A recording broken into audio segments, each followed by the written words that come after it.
Cinema ರಿಲೀಸ್ಗೆ ಸಿಬಿಎಫ್ಸಿಯಿಂದ ಪ್ರಮಾಣ ಪತ್ರವನ್ನ ಪಡೆಯಲಾಗಿದೆ. ಆದರೂ ಚಲನಚಿತ್ರ ವಾಣಿಜ್ಯ ಮಂಡಳಿ ನಿರ್ಬಂಧವನ್ನ ವಿಧಿಸಿದೆ. ಚಿತ್ರ ಪ್ರದರ್ಶನ ಮಾಡುವ ಮೂಲಭೂತ ಹಕ್ಕನ್ನ ಕಸಿದುಕೊಳ್ತಾ ಇದೆ.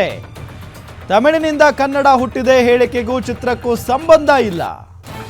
ಹೇಳಿಕೆಯನ್ನ ತಪ್ಪಾಗಿ ಅರ್ಥೈಸಲಾಗಿದೆ ಅಂತ ಕಮಲ್ ಸ್ಪಷ್ಟಪಡಿಸಿದ್ದಾರೆ. 300 ಕೋಟಿಗೂ ಅಧಿಕ ವೆಚ್ಚದಲ್ಲಿ ಸಿನಿಮಾ ನಿರ್ಮಿಸಲಾಗಿದೆ.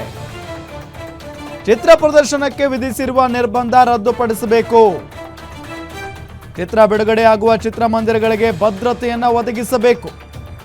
ನಟರು, ನಿರ್ಮಾಪಕರು, ವಿತರಕರು, ಪ್ರೇಕ್ಷಕರಿಗೆ ಭದ್ರತೆಗೆ ಮನವಿಯನ್ನ ಮಾಡಿಕೊಳ್ಳಲಾಗಿದೆ. ನೋಡಿ, ಚಿತ್ರತಂಡ ಕಂಗಾಲಾಗಿ ಹೋಗಿದೆ. ಈ ಸಂದರ್ಭದಲ್ಲಿ ಚಲನಚಿತ್ರ ವಾಣಿಜ್ಯ ಮಂಡಳಿ ಕ್ರಮ ಪ್ರಶ್ನಿಸಿ ಹೈಕೋರ್ಟ್ ಮೊರೆ ಹೋಗಿರುವುದು ಚಿತ್ರತಂಡ.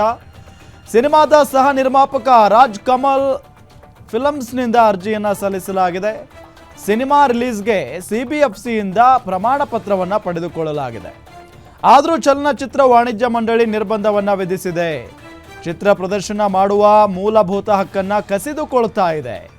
ತಮಿಳಿನಿಂದ ಕನ್ನಡ ಹುಟ್ಟಿದೆ ಹೇಳಿಕೆಗೂ ಚಿತ್ರಕ್ಕೂ ಸಂಬಂಧ ಇಲ್ಲ. ಅದೆಂಗೆ ಹೇಳ್ತೀರಾ? ಒಂದು, ಥಗ್ ಲೈಫ್ ಸಿನಿಮಾದ ನಾಯಕ ನಟ ಕಮಲ್ ಹಾಸನ್ ಅವರೇ ಕೊಟ್ಟಿರುವಂಥ ಹೇಳಿಕೆ ಅಲ್ವಾ? ಅದು ಯಾವ ವೇದಿಕೆಯಲ್ಲಿ?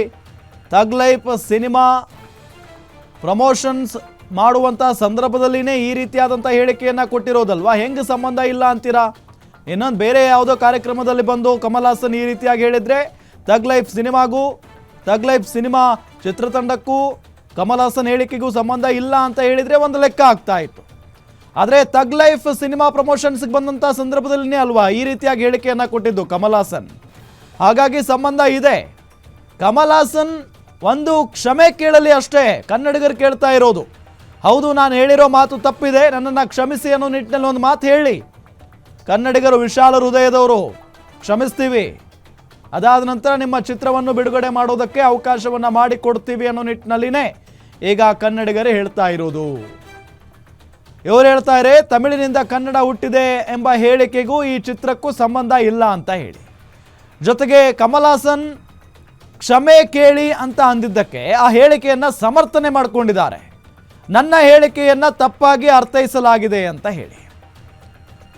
300 ಕೋಟಿಗೂ ಅಧಿಕ ವೆಚ್ಚದಲ್ಲಿ ಸಿನಿಮಾ ನಿರ್ಮಾಣ ಆಗಿದೆ. ಎಕ್ಸಾಕ್ಟ್ಲಿ, ಅದರ ಬಗ್ಗೆ ಯಾವುದೇ ರೀತಿಯಾದಂಥ ಅನುಮಾನ ಇಲ್ಲ. ಮತ್ತು ಒಂದು ಸಿನಿಮಾ ಶೂಟ್ ಆಗಬೇಕು, ಅದನ್ನು ಸಿನಿಮಾ ತೆಗಿಬೇಕು ಅಂತ ಅಂದರೆ ಅಷ್ಟು ಸುಲಭ ವಿಚಾರ ಅಲ್ಲವೇ ಅಲ್ಲ ಅದು. ಸೊ ಹಿಂಗಿದ್ದಾಗ ಎಲ್ರಿಗೂ ಕೂಡ ಅದರ ಅನುಭವ ಇದೆ, ಎಲ್ರಿಗೂ ಕೂಡ ಗೌರವ ಇದೆ. ಕಮಲ್ ಹಾಸನ್ ಬಗ್ಗೆನೂ ಕೂಡ ಗೌರವ ಇದೆ.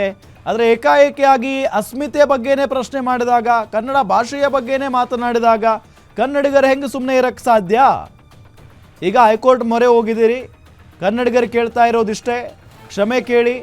ನಾಳೆನೇ ಎಲ್ಲರೂ ಓಕೆ ಆಗುತ್ತೆ. ನಾಳೆ ಕ್ಷಮೆ ಕೇಳಿದರೆ ನಾಡಿದ್ದು ನಿಮ್ಮ ಸಿನಿಮಾ ರಿಲೀಸ್ಗೆ ನಾವು ಅವಕಾಶವನ್ನು ಮಾಡಿಕೊಡ್ತೀವಿ ಅಂತ ಹೇಳಿ.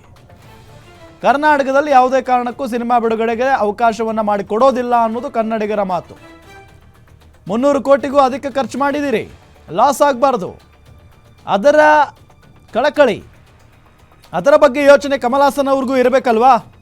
ಕರ್ನಾಟಕ ಸಿನಿಮಾ ರಂಗಕ್ಕೆ ಎಷ್ಟು ದೊಡ್ಡ ವೇದಿಕೆ, ಎಷ್ಟು ದೊಡ್ಡ ಮಾರ್ಕೆಟ್ ಎಲ್ಲರಿಗೂ ಕೂಡ ಗೊತ್ತಿರುವಂಥ ವಿಚಾರ. ನಮ್ಮ ಕರ್ನಾಟಕ ರಾಜ್ಯ ಪ್ರತಿಯೊಂದು ಸಿನಿಮಾಗಳು, ಪ್ರತಿಯೊಂದು ಭಾಷೆಯ ಸಿನಿಮಾಗಳು ಕರ್ನಾಟಕದಲ್ಲಿ ದೋಚಿದಷ್ಟು ಇನ್ನೆಲ್ಲೂ ದೋಚೋದಕ್ಕೆ ಸಾಧ್ಯ ಇಲ್ಲ. ಅಷ್ಟು ದೊಡ್ಡ ಮಾರ್ಕೆಟ್ ಇದೆ ಕರ್ನಾಟಕಕ್ಕೆ.